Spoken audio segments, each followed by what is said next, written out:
बिस्मिल्लाहिर्रहमानिर्रहीम। सुब्हानक ला इल्म लना इल्ला मा अल्लमतना रब्बि इश्रह ली सदरी व यस्सिर ली अमरी वाहलुल उक़दतम मिन लिसानी यफ़क़हू क़ौली। रब्बि अदखिलनी मुदखला सिद्क़ी वअख़रिजनी मुख़रज सिद्क़ी वजअलनी मिन लदुनका सुल्तानान नसीरा। সবাইকে জানাই শুভেচ্ছা অভিনন্দন।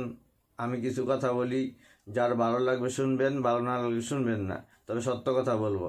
আজ আমরা যারা আওয়ামী লীগ করি, আজ যারা আমরা আওয়ামী লীগের কর্মী, তাদের কি অবস্থা, তারা কোথায় আছে, কি খাচ্ছে, কেমনে চলছে, বাংলাদেশে কোনো সিনিয়র নেতারা কাউকে কোনো খবর নিছে নেয় নাই। তারা লক্ষ হাজার কোটি কোটি টাকা তারা পালিয়ে নিয়ে গেছে দেশের বাহিরে, এবং তারাও চলে গেছে। এই যদি হয় বাংলাদেশের আওয়ামী লীগের নেতাদের অবস্থা, তাহলে সবাই একটি ডাক তুলুন, বয়কট বয়কট, দুর্নীতিবাজ নেতাদের boycott, boycott boycott, Bangladesh Awami লীগের সিনিয়র নেতাদের বয়কট। চলবে দেশ তাদের নীতি, তাদের মত হবে না, চলবে দেশে নতুন নীতি যা তৈরি করব আমরা যুবকরা। যুবকরা এবারে পৃথিবীর ভিতরে বিপ্লব ঘটাতে, যুবকরা এবারে তা আন্দোলনকে সফল করতে।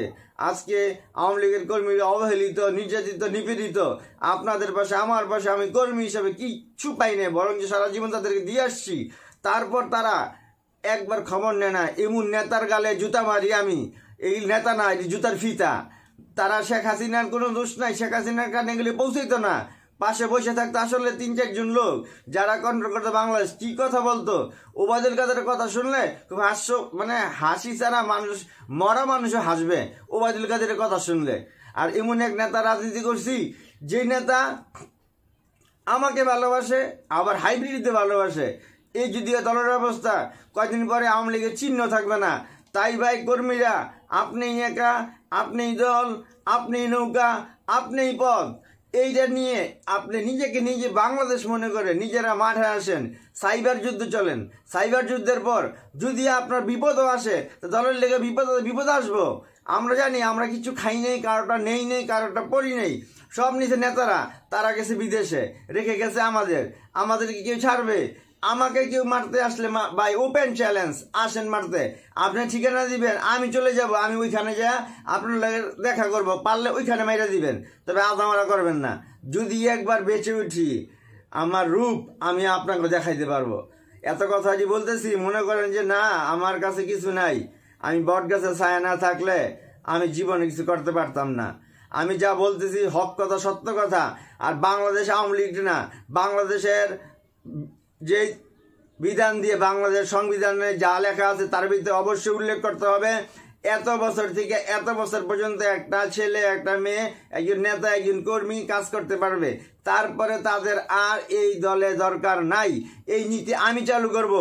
আরও কিছু কথা আমি বলার মতো না, যদি আল্লাহ আমার কবুল করে ইনশাআল্লাহ আমি একদিন এই বাংলাদেশটাকে পাল্টে দিব বিশ্বের বুকে নতুন এক রূপে, যার নাম হবে সোনার বাংলাদেশ, স্মার্টার বাংলাদেশ। যে স্বপ্ন দেখে গেছিল আমাদের বঙ্গবন্ধু, জাতির জনক শেখ মুজিবুর রহমান, জননেত্রী শেখ হাসিনা, তাদেরকে আমরা এই দেশে ফিরে আনবো, তাদেরকে নির্বাচন করাবো। আমরা হব প্রত্যেকটি কর্মী, একটি দল, একটি নাম, তা হবে আওয়ামী লীগ।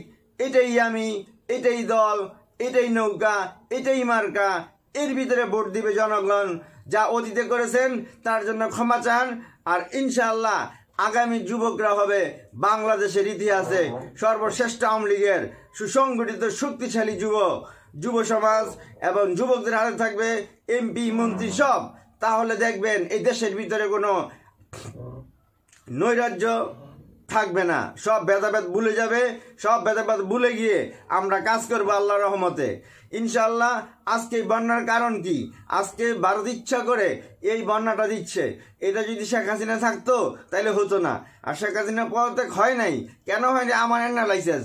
যদি একটা প্রধানমন্ত্রী যখন উপদেষ্টা রাষ্ট্রপতির কাছ থেকে গ্রহণ করে যে আমি প্রধানমন্ত্রীর বাক্য পাঠ করে তারপরে শপথ নিয়ে আপনার প্রধানমন্ত্রী পদে বসে, তাহলে এটা এখান থেকে পদত্যাগ করলে তো রাষ্ট্রপতির কাছে যা এইভাবে পদত্যাগ করবে।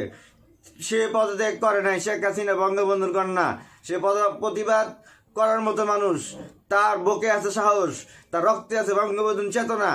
তাকে কেউ দাবিয়ে রাখতে পারবে না। সে পদত্যাগ করে নাই।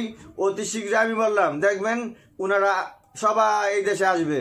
আর এমনও সময় হইতে পারে আগামীতে না আওয়ামী লীগ, না বিএনপি, না জামাত ইসলাম, না হেফাজতে ইসলাম, না জাতীয় পার্টি, সবাই আপনারা আবার এক হয়ে এই উপদেষ্টা মণ্ডলীর নতুন যে সরকার এদের বিরুদ্ধে পদত্যাগের দাবি আমরাই করব।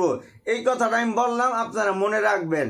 আর একমাত্র শেখ হাসিনা ব্যতীত এই দেশ চালানো অসম্ভব। তাই একসাথে একই তালে হাতে দিয়ে না তালি, মুখে শুধু বলি, আল্লাহর কাছে চাই শেখ হাসিনা যেন ক্ষমতায় আসে। শেখ হাসিনা সরকার বারবার দরকার। শেখ হাসিনা ছাড়া বাংলার উপায় নাই আর। ইনশাআল্লাহ আল্লাহ যদি আমার কবুল করে আমরা ভালো কোনো পথে যাই, এই দেশকে আমরা সত্যি পাল্টে দেব, গড়ে তুলব সোনার বাংলা। জয় বাংলা, জয় বঙ্গবন্ধু, জয় হোক জনগণের, জয় হোক বাংলার প্রতিটি মেহনতি মানুষের। আমিন।